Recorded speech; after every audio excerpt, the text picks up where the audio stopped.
కెరీబులను కాపలా పెట్టడం జరిగింది. అక్కడ కెరీబులు దేవుడి యొక్క ప్రజెన్స్ని, ప్రత్యక్షతని సూచిస్తూ ఉన్నాయి.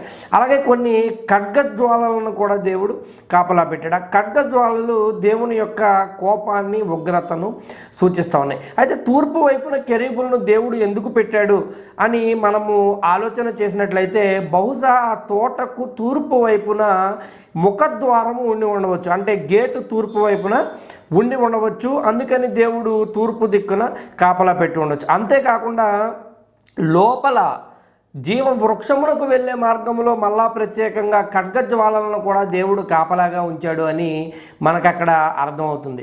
ఇంకొక విషయం ఏంటంటే ఆదికాండము 2వ అధ్యాయము 8వ వచనం మనం చూసినట్లయితే దేవుడైన యెహోవా తూర్పున ఏదెను తోటను నియమించాడు అని అక్కడ రాయబడి ఉంది. అంటే భూమికి తూర్పు దిక్కున ఏదెను తోటను ఉన్నది. అంటే భూమి ఉన్న